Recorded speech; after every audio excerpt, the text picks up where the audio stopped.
House of Joy and Ashes.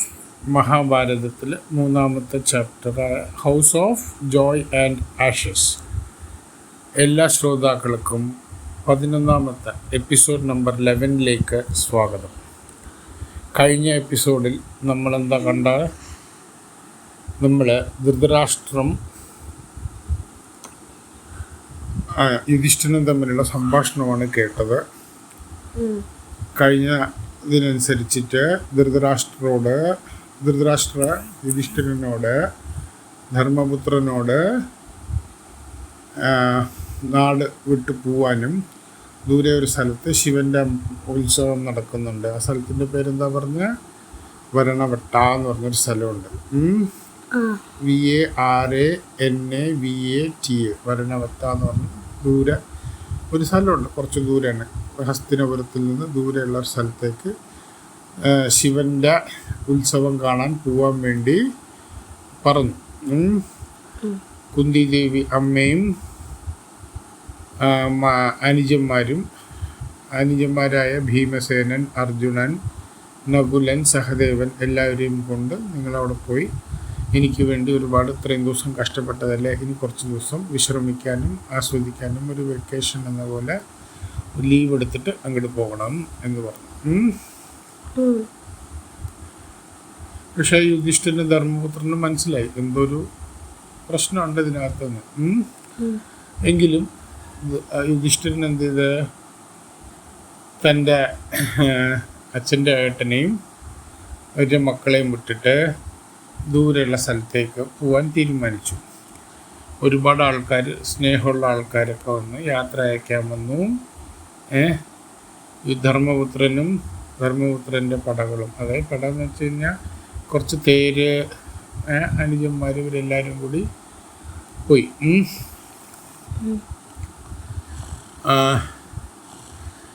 അപ്പോൾ എല്ലാവരും ആൾക്കാരൊക്കെ ചോദിച്ചു യുധിഷ്ഠിരനോട്, നിങ്ങൾക്ക് കാര്യങ്ങളൊക്കെ അറിയാമല്ലോ, നിങ്ങളും നിങ്ങളുടെ അനുജന്മാരുടെയും ഭയങ്കര കഴിവുണ്ടല്ലോ, ആ കഴിവിനെ പേടിച്ചിട്ടല്ലേ ധൃതരാഷ്ട്രർ നിങ്ങളോട് നാട് വിടാൻ പറഞ്ഞത്, രാജ്യം നിങ്ങൾക്ക് നഷ്ടപ്പെടുന്നുള്ളത് കൊണ്ടല്ലേ നിങ്ങളോട് പറഞ്ഞതെന്ന് പറഞ്ഞു. അപ്പോൾ ധർമ്മപുത്രൻ എന്താ പറഞ്ഞ, ധൃതരാഷ്ട്ര രാജാവ് ഞങ്ങളുടെ അച്ഛനെ പോലെയാണ്, ഞങ്ങളുടെ നല്ലതിന് വേണ്ടിയേ എന്തും ചെയ്യുള്ളൂ. അതുകൊണ്ട് പുള്ളി എന്തു പറയുന്നോ, അച്ഛൻ എന്തു പറയുന്നോ അതേ ഞങ്ങൾ അനുസരിക്കുകയുള്ളൂ. ഞങ്ങൾ കുറച്ച് ദിവസം അവിടെ മാറി നിന്ന് ഞങ്ങൾ ആഘോഷിച്ചിട്ട് തിരിച്ചു വരാം, ഞങ്ങൾ പോവാമെന്ന് തീരുമാനിച്ചു. അങ്ങനെ അവരെന്ത് ചെയ്ത്, അവർ പോകാൻ തീരുമാനിച്ച സമയത്ത് ഭീഷ്മാചാര്യരും ദ്രോണാചാര്യരും ഒക്കെ യാത്ര അയക്കാൻ വന്നു. അവരുടെ കൂടെ വിതുരൻ ഉണ്ടായിരുന്നു. വിതുരൻ ആരാന്നറിയില്ല, ഓർമ്മയുണ്ടോ? ധൃതരാഷ്ട്ര, പാണ്ഡു, വിതുരൻ 3 മക്കളായിരുന്നില്ലേ? ധൃതരാഷ്ട്രക്ക് കണ്ണ് കാണില്ല. പാണ്ഡു മഹാരാജാവിന് പാണ്ഡുണ്ടായിരുന്നു. ഇതൊന്നുമില്ലാതെ നന്നായി ജനിച്ചതാണ് വിതുരൻ. അപ്പോൾ ഇവരെല്ലാവരും കൂടി ചേർന്ന് വന്ന് യാത്ര അയക്കാൻ വന്നു.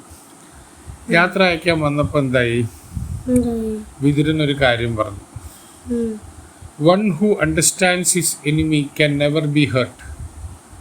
തൻ്റെ ശത്രു ആരാന്ന് തനിക്ക് മനസ്സിലായി കഴിഞ്ഞു കഴിഞ്ഞാൽ നമുക്കൊരിക്കലും വേദന ഉണ്ടാവില്ല എന്ന്.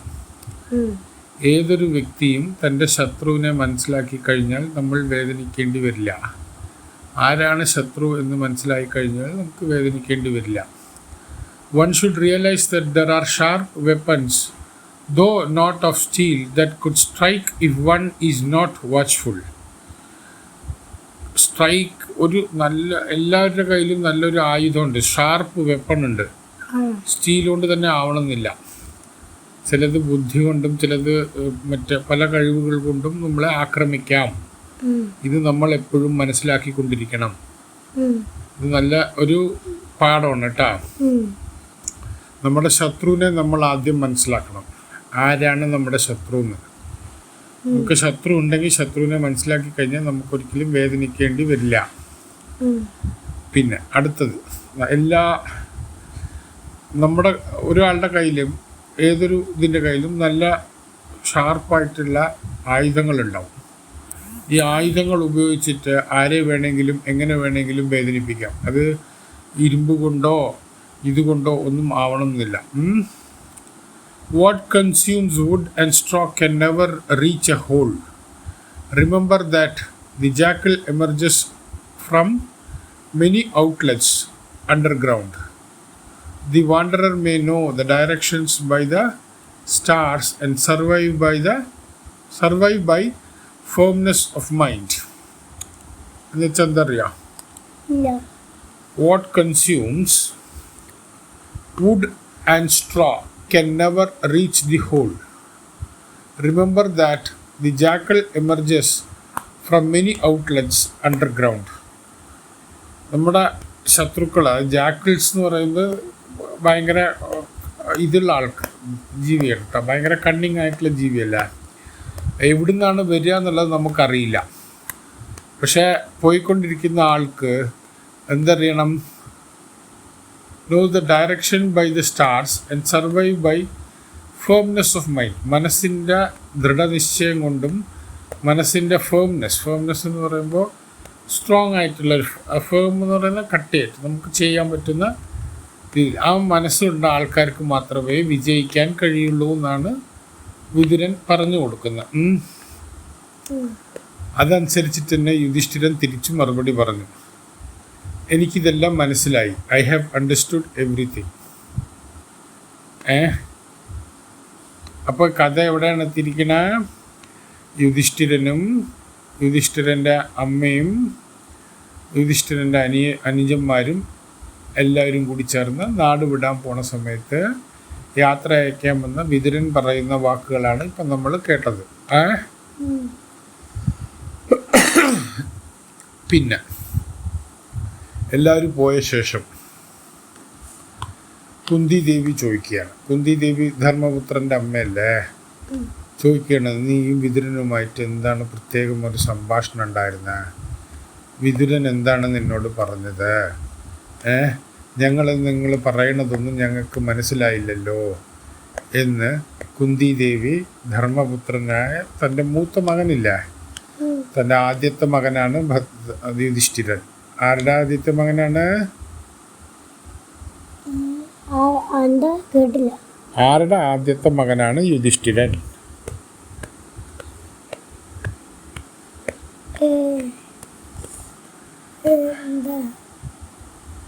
ആരാ പറയണ? ആരാ ചോദിക്കണ?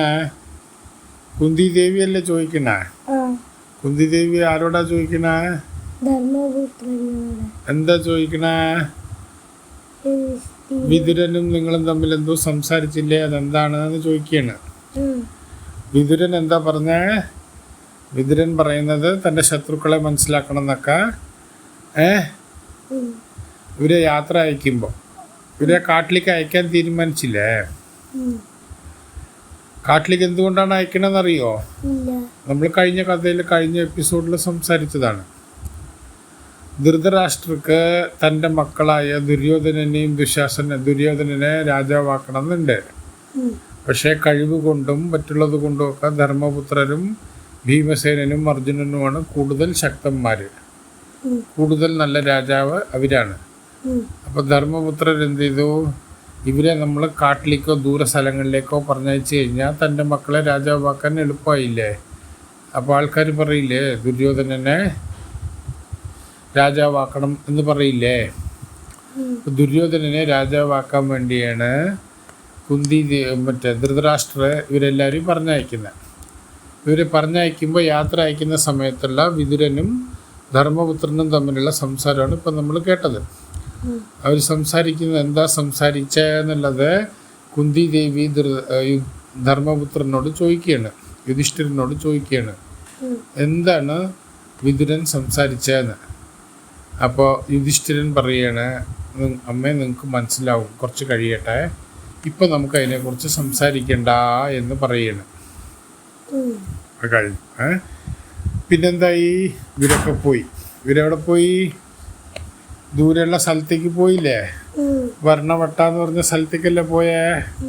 ആരൊക്കെ പോയേ?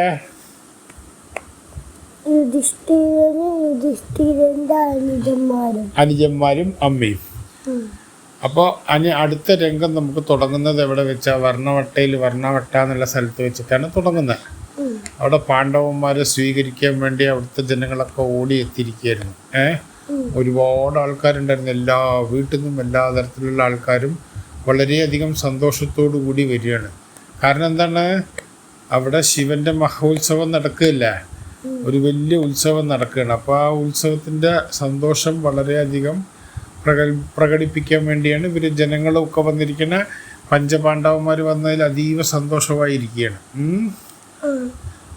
അങ്ങനെയുള്ള സമയത്ത് ദുര്യോധനൻ്റെ ഒരാളുണ്ടായിരുന്നു അവിടെ. ദുര്യോധനൻ്റെ ഒരാൾ സ്നേഹം കണക്കില്ല ഇടുക ചെപ്പത്തി പിടിക്കുക. ദുര്യോധനൻ്റെ ഒരാൾ അവിടെ ഉണ്ടായിരുന്നു. Among those who had received them with a great show of warmth was one Purojana. Purojana, an architect who was Duryodhana's agent. Architect എന്ന് വെച്ചാൽ ആരാന്നറിയോ കുട്ടിക്ക്?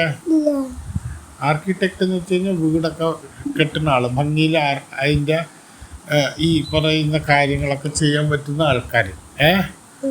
ആർക്കിടെക്ട്സ് ആണ് അമ്പലം കെട്ടുക, വീട് കെട്ടുക. വീടല്ല, അതിമനോഹരമായ ബിൽഡിങ്ങുകളൊക്കെ കെട്ടാൻ വേണ്ടിയിട്ടേ, ബിൽഡിങ് കെട്ടാൻ വേണ്ടിയുള്ള ഇതൊക്കെ പ്ലാൻ വരയ്ക്കുക, അങ്ങനെയൊക്കെ ചെയ്യുന്ന ആൾക്കാരാണ് ആർക്കിടെക്ട്സ്. ഈ ആർക്കിടെക്ട്സിന് ഇങ്ങനെ ഒരു ആർക്കിടെക്റ്റായിരുന്നു പുരോചനൻ. പുരോചനൻ ആരാണ്?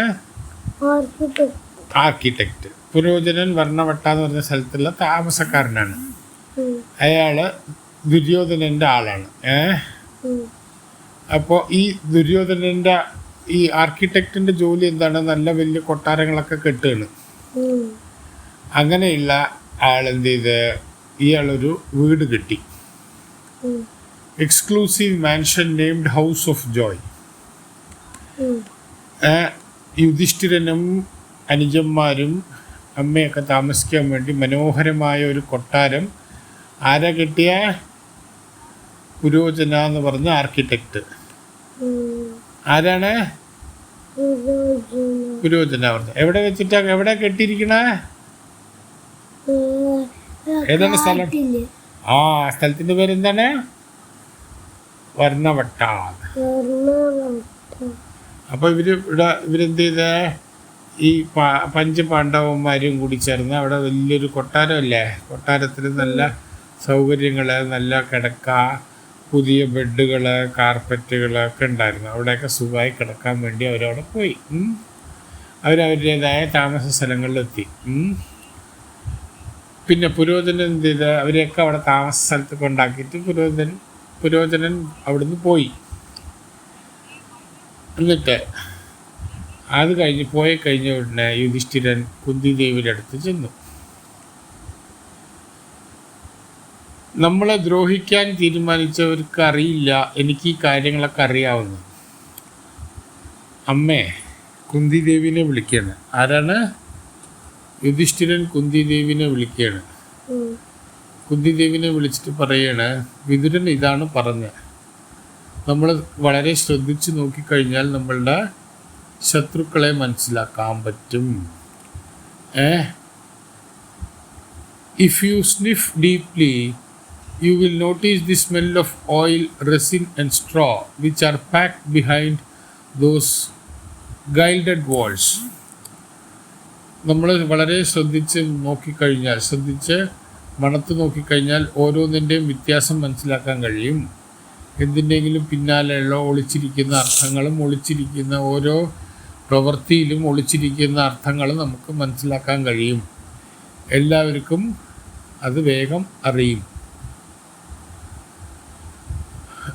The man lives here to ward off suspicion, but he is waiting for a signal from our beloved cousin to start a fire at midnight. Let us be watchful and not betray any signs that we know. നമ്മളപ്പോൾ ഇവിടെ വളരെയധികം ശ്രദ്ധിച്ചിരിക്കണം. നമ്മുടെ ശത്രു ഏത് സമയം വേണമെങ്കിലും നമ്മളെ ആക്രമിക്കാൻ പറ്റും. അപ്പം നമ്മൾ വളരെയധികം ശ്രദ്ധിച്ചിരുന്നാലേ നമ്മളുടെ ശത്രുവിൽ നിന്ന് നമുക്ക് രക്ഷപ്പെടാൻ കഴിയുള്ളൂ എന്ന്.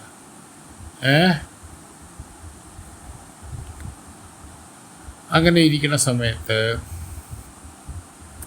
അങ്ങനെ കുറച്ച് കാലമായി, കുറച്ച് ദിവസങ്ങളായി ഇവരിവിടെ താമസിക്കാൻ തുടങ്ങിയിട്ട്. ഒരു വിസിറ്റർ വരും, വിതുരൻ്റെ സന്ദേശവുമായിട്ട് ഒരാൾ വരും കുറച്ച് കഴിഞ്ഞ ഉടനെ. അയാൾ വിതുരൻ്റെ പണ്ട് എങ്ങനെ അറിയോ, പണ്ട് പാസ്വേഡ് പോലെ എന്തെങ്കിലും ഒന്ന് പറഞ്ഞു വെക്കും. അത് വെച്ചിട്ടാണ് മറ്റുള്ളവരെ വെച്ചിട്ട് കണ്ടുപിടിക്കുന്നത്. അപ്പോൾ യുധിഷ്ഠിരനോട് വിതുരൻ പോണ സമയത്ത് പറഞ്ഞില്ലേ, ജാക്കിൾസ് എമർജ് ഫ്രം ഔട്ട്ലെറ്റ്സ്. ആ ഒരു പാസ്വേഡ് പറഞ്ഞിട്ടാണ് ഈ പറയുന്ന ആൾ യുധിഷ്ഠിരനെ കാണാൻ വരുന്നത്, ധർമ്മപുത്രനെ കാണാൻ വരുന്നത്. അപ്പം ധർമ്മപുത്രൻ പറയും, എനിക്ക് മനസ്സിലായി നിങ്ങളെ ആരാണ് പറഞ്ഞയച്ചതെന്ന്. ഇനി നല്ല രസമാണ് കഥ കേട്ടോ. ഉറങ്ങിയോ കൂട്ടാ? ഉറങ്ങിയോ? അപ്പം നമുക്ക് ഇന്നിവിടെ നിർത്താട്ടോ. പുരോചനൻ്റെ വലിയൊരു ബംഗ്ലാവിൽ, വലിയൊരു കൊട്ടാരത്തിൽ, ബംഗ്ലാവ് എന്നല്ല പറയേണ്ടത്, ശരിക്കും കൊട്ടാരത്തിൽ, അതിനാണ് ഹൗസ് ഓഫ് ജോയ് എന്ന് പറയുന്നത്. അതാണ് ഈ ചാപ്റ്ററിൻ്റെ പേര്, house of Joy and Ashes. അവിടെ ചെന്ന് യുധിഷ്ഠിരൻ്റെ അമ്മയും അനുജന്മാരായ ഭീമസേനനും അർജുനനും നകുലനും സഹദേവനും ഒക്കെ അവിടെ താമസിക്കാൻ പോയി. നമുക്ക് അടുത്ത എപ്പിസോഡിൽ ഈ കഥയുടെ ബാക്കി കേൾക്കാം.